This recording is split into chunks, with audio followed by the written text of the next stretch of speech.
Hey, it's Drybear. And today we're going to walk through the best tips that every Arisen needs to know in their journey for Dragon's Dogma 2. Some of these are obvious to some people and completely ignored by others. And some people go their entire playthrough without knowing these tips. Now for the first one, you should already know that there are 4 separate inventories for you and the pawns that you have in your party.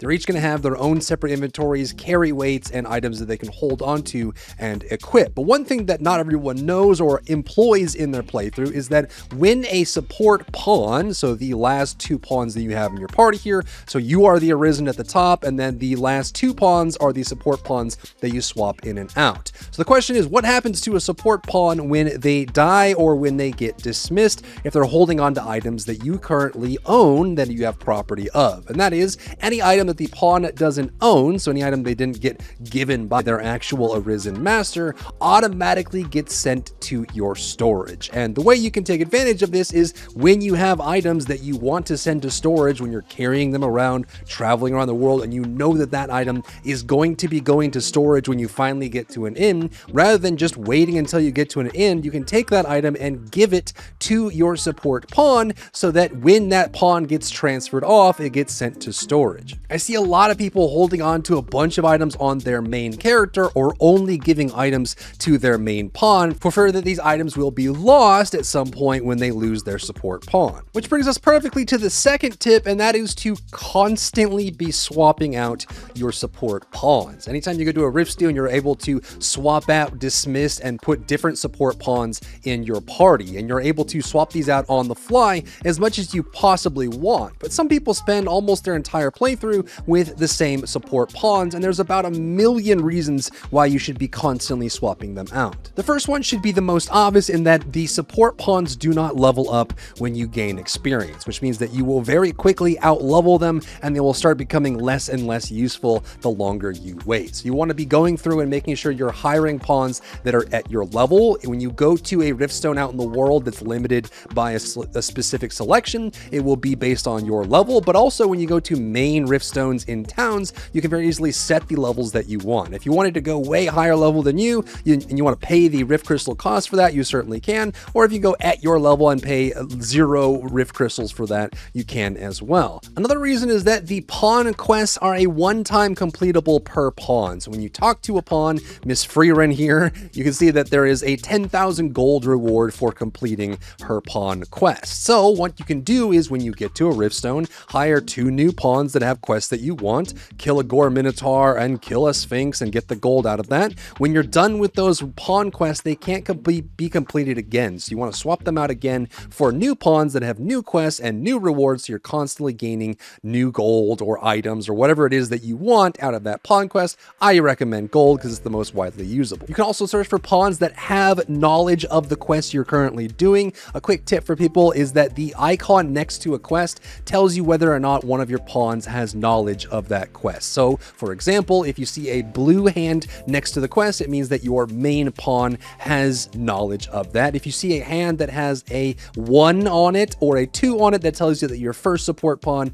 or your second support pawn has knowledge of it, which means you can use them to get through that quest if you'd like. And when you're searching for pawns in a main Riftstone, you can actually toggle whether you want the pawns to have knowledge of your selected quest or not. You can turn this off if you don't care or if you don't want it, or if you do, say you're stuck on a quest, select the quest you're stuck on, set it as your priority quest, and then go to the Riftstone and find pawns that have knowledge of that quest, and they might help you get unstuck where you may not know where to go. You can also select between different specializations that pawns have. You want to be giving your pawn a specialization, which is pretty important as well, but as you're going through and selecting pawns, look for the specialization that they have. There's about a dozen, or maybe a little less than that, specializations to choose from, and they all have different bonuses that range from finding materials on a map and marking their location for you, combining materials to create items as you move around in the world, having knowledge of the Elven language so they can translate for you if you run into an elf that only speaks Elven. Hawkers can be sold directly to and treated as merchants while they're in the party with you, as well as several other vocation specializations that you can have on your pawn that can help make your journey even more effective. The next tip is that damage types matter a lot in this game, even though they don't emphasize it much or really try to force it down your throat. note. So when you look at a weapon,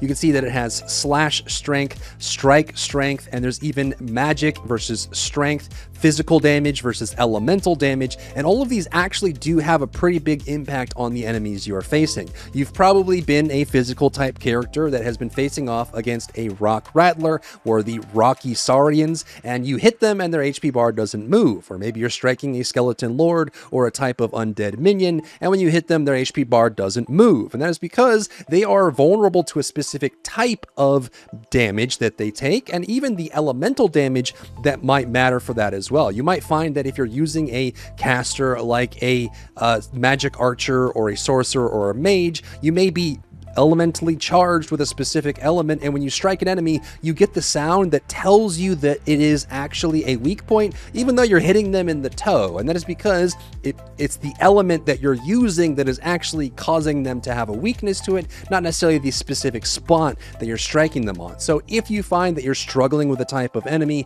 and you don't really know how to improve on that, either switch up your party to have a wider range of damage types or figure out what damage type they're actually weak to. And when you're making the best possible weapons for your vocation, you may want to pay attention to the slash strength, the strike strength, the knockdown power, and if it's magic or physical, and what elements it may have on it. Some weapons come with a predetermined element on them that you can't change because they are just automatically enchanted with that element. And some vocations and party compositions may have to bring along with them several different weapons so that when they run into an enemy type that is strong against the weapon they're using, they might want to have a backup that they're able to use. For example, some enemies are invulnerable to physical damage, so if you're playing a physical vocation like a warrior or a fighter or an archer or a thief, you may either want to have boons or affinities in your party composition or bring with you weapons that are permanently enchanted with elements so you can actually deal damage to those targets. Melee versus range strikes matter as well. Some enemies, when they are exposed or toppled,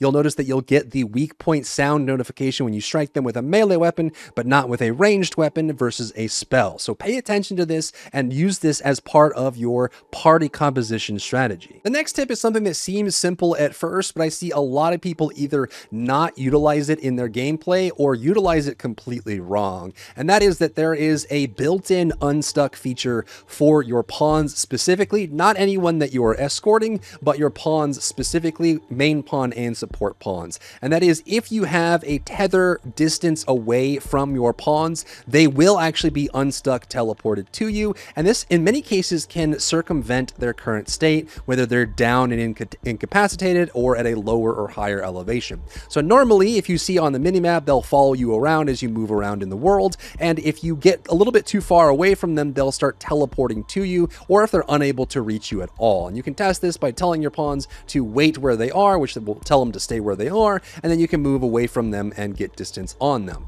But if you use the command "to me," you can very easily get them to disengage from enemies, get them to get unstuck from specific spots, or get them to teleport to you immediately when you really need to reposition them. So right now they're teleported far away. If I use the "to me" command and they start moving again and they're too far away, you'll see that they'll teleport to me in a clump and get moving. The next tip is that there is regional pricing in Dragon's Dogma 2. And what that means is where you're selling an item may affect the price that it is currently sold for. The most commonly talked about right now, especially for gold making, is the availability of certain produces in certain regions. So in the region of Vermund, you can sell the tall fruits and veggies like the quince and the fig for significantly higher prices, and then you can go to Batal and sell the Vermund fruits that sell for a lot more, like grapes, apples, raspberries, and cranberries. But it also applies to the gemstones and where those gemstones come from as well. So if you're looking at getting the jasper, the onyx, and the tiger eye sold at a merchant, you want to read the description and pay attention to where it is scarcely seen, and that is where it's going to be worth the most amount of money. However, there's one merchant in the game that gives you a median price on everything, and that is going to be Ibrahim at Ibrahim's scrap store in the border checkpoint checkpoint rest town. He will give you a pretty decent price for most things. It won't be the absolute max for items, but you will actually get a pretty decent price for a lot of these that you might not get elsewhere. So if you're in a pinch and you need to sell some stuff, he is the best one to sell to that gives you a pretty decent price on everything. Which leads perfectly into the next tip, which is taking advantage of the special abilities that Ibrahim has at the scrap store at the border checkpoint rest town. He has two main things that you want to be aware of and take advantage of while you're using this store for your playthrough, and that is going to be the view special finds and request a forgery. View special finds is a way for you to collect items that may have been left on the ground or left behind. So for example, if I were to run up this hill and drop an item on the ground, so I go in my inventory and I take one of these dried fruits and I discard it and it's on the ground here, you'll actually be able to go to him, and if it registers, you'll be able to pick that up as an item that's been lost before. Like if you leave it behind and it's an item that you haven't seen, check in on the view special finds. You might find it here. He'll make you pay a large price for it, but if it's a very valuable item like a port crystal or something that you need to get a hold of, it's a backup option for you to recover those items. Requesting a forgery is a mechanic from the first game that's actually quite useful in many quests. Not only can you duplicate some of your best equipment items to have multiples of them, but also can have uses inside of story quests where a specific item may need to be given to multiple people, or maybe it needs to be made ineffective. So if someone who's trying to use the power of that item can't make it work so they don't end up hurting themselves, then you want to make a forgery of that item and pass that on, and just think about ways you might be able to use this. The next tip is to save manually often and be very cautious about how you utilize your saves. This has actually happened to a lot of players, but if you hit start and you go to save, you can save and continue, save to return to title screen. But just like the first game, you do want to save and continue often. It's very fast and very quick. You can see that popping up in the top right corner. Now it's ready to go. What has happened to a lot of people is that when they die, they are given the option to revive, like load the last save or load the last in save, which are two different choices. And the in save may actually be hours and hours before where you were right now. And if you accidentally click load the in save, sometimes it'll load you into the in and then immediately auto save, which will kill your previous save and prevent you from getting back to where you were. So be very cautious about choosing the in save button, and if you do, just be wary that you have those other save options available and you want to be saving as often as possible. The next tip is that death isn't necessarily instantaneous. It's kind of abusable in this game, so it's something you need to be aware of, but then decide whether or not you want to use it. But if you were to take fatal damage from an enemy or in combat, you can use a healing item or open up your inventory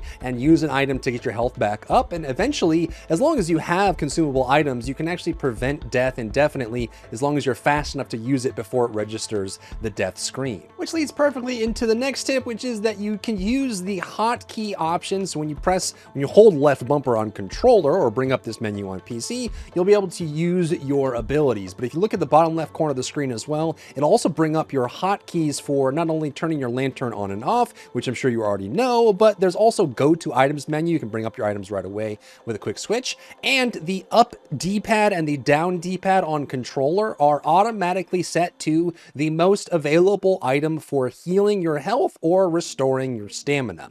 So down on the D-pad will restore stamina, up on the D-pad will restore health. Now keep in mind that this just kind of chooses what it can from your inventory, and it will keep using items as you press that key until you're out of those items available for that slot. So you can see right now I have no stamina items in my inventory, so I can't do the L bumper into down D-pad down to get that going. So you can't use that, but I see a lot of people that when they take damage in combat, they open their menu, they go to items, they use an item, then they go back, then they find a little bit, then they open their menu and they go, especially when you're grappling onto a target and you're about to run out of stamina, you can just hold left bumper and press down D-pad to recover stamina. You don't have to go into your item menu to do it. The hotkey is also built into it, and it's a smart hotkey that will refresh itself with available items to do what you're trying to tell it to do. But what tips do you have for other Arisen out there? Leave it down below in the comments. If you found value in today's video, leave a like down below, leave a comment for the algorithm to help this video get seen by more people, and don't forget to check out my other channels for other content and other stuff and other things.